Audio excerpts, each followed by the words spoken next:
అదేవిధంగా మత్స్యకారులకు ఆ భరోసా లేదు, ఎవరికి కూడా చెప్పుకోదగ్గ భరోసా లేదు.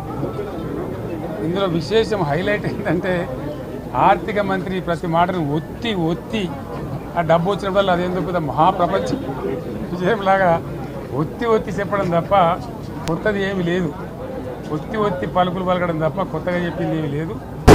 ఒక కొత్త సంక్షేమ పథకం కానీ ఏది కూడా లేదు.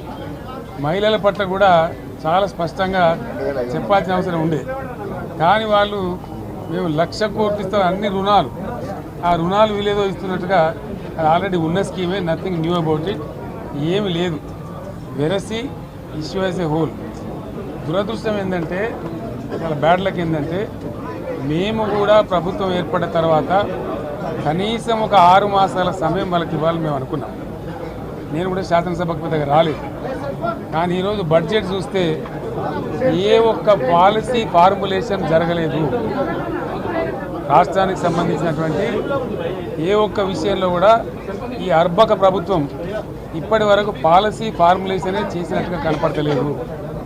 వ్యవసాయం ఉంది, మాకు స్పష్టమైన అవగాహన ఉండే ఈ రాష్ట్రంలో వ్యవసాయ స్థిరీకరణ జరగాలని మేము 2 పంటలకు కూడా ఇచ్చినాం రైతు బంధు. వీళ్ళు ఎగ్గొడతామని చెప్తా ఉన్నారు.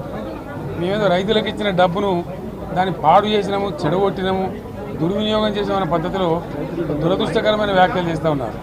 అంటే ఇది పూర్తిగా రైతు శత్రు ప్రభుత్వం అనేది తెలుస్తూ ఉంది. ధాన్యం కొనుగోలు చేయలేదు, విద్యుత్ సరఫరా చేయడం లేదు, నీళ్లు సరఫరా చేయడం లేదు, చాలా ఇబ్బందులు పెడతా ఉన్నారు. ఇంకా రైతు భరోసా, రైతు బంధు గురించి ఇంకా ప్రస్తావనే లేదు. ఎప్పుడేస్తారని మా ఎమ్మెల్యేలు అడిస్తే కూడా కనీసం సమాధానం చెప్తలేరు. కాబట్టి రైతులను వంచింది ప్రభుత్వం, వృత్తి కార్మికులను వంచింది.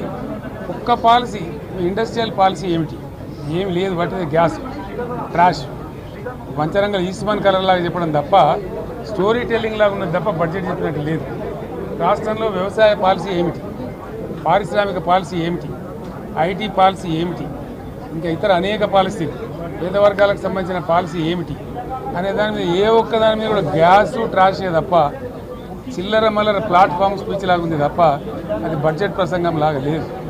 రాజకీయ సభలలో చెప్పినట్టుంది తప్ప ఏ ఒక్క పాలసీని కూడా నిర్దిష్టంగా ఈ పనిని మేము ఎట్లా సాధిస్తాం, మా గోల్స్ ఇవి, మా టార్గెట్స్ ఇవి అనే పద్ధతి కానీ పద్దు కానీ లేదు. ఇది పేదల బడ్జెట్ కాదు, రైతుల బడ్జెట్ కాదు, యువల బడ్జెట్. విశ్లేషణలో రేపు మీకు తెలుస్తుంది. భవిష్యత్తులో బ్రహ్మాండంగా మేము దీన్నంతా కూడా చీల్చి చెండాడబోతాం. Thank you.